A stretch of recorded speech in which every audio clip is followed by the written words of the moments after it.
കേരളത്തിൽ നിന്നുള്ള UDF MP NK പ്രേമചന്ദ്രന് അദ്ദേഹത്തിന്റെ രാഷ്ട്രീയ ജീവിതത്തിലെ ഏറ്റവും വലിയ വിജയം ലഭിച്ചിരിക്കുകയാണ്.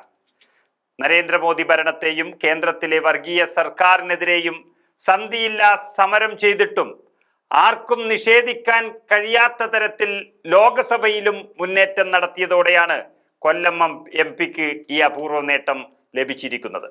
അതായത് 16-ാം ലോകസഭയിലെയും 17-ാം ലോകസഭയിലെയും മികച്ച പ്രകടനവും നടന്നുകൊണ്ടിരിക്കുന്ന ഈ 18-ാം ലോകസഭയിലെ നാളിതുവരെയുള്ള പ്രവർത്തനത്തിന്റെ മികവും കണക്കിലെടുത്താണ് NK പ്രേമചന്ദ്രൻ MP ചെന്നൈ ആസ്ഥാനമായി പ്രവർത്തിക്കുന്ന പ്രൈം പോയിന്റ് ഫൗണ്ടേഷൻ സവിശേഷ സൻസദ് രത്ന അവാർഡ് നൽകി ആദരിച്ചിരിക്കുന്നത്.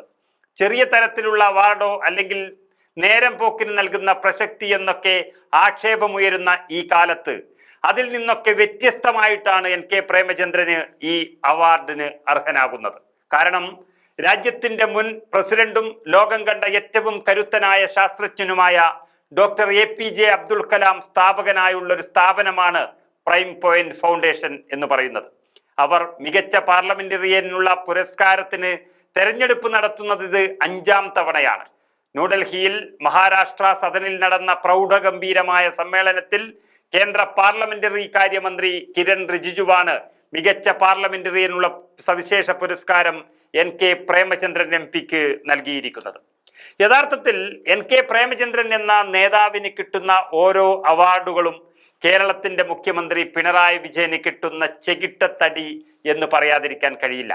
കാരണം ഏറ്റവും വൃത്തികെട്ട ഒരു പദം പരനാറി എന്ന് പ്രേമചന്ദ്രനെ വിളിച്ച വ്യക്തിയാണ് പിണറായി വിജയൻ. അന്ന് അദ്ദേഹം പാർട്ടി സെക്രട്ടറി ആയിരുന്നു.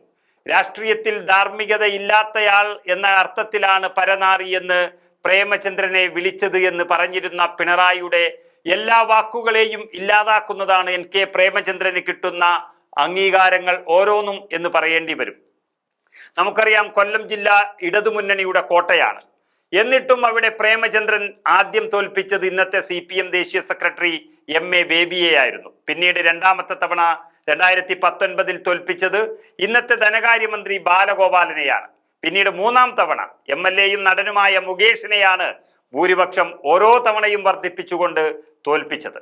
അങ്ങനെയുള്ള വിജയം വെറും നാട്ടിൻപുറത്തൊരു രാഷ്ട്രീയക്കാരന് മാത്രമല്ലെന്നും ലോകസഭയിൽ ഗർജിക്കുന്ന സിംഹം തന്നെയാണ് NK പ്രേമചന്ദ്രൻ എന്നും തെളിയിക്കുന്നതാണ് ഈ പ്രധാനപ്പെട്ട അവാർഡ് എന്ന് തന്നെ പറയാം.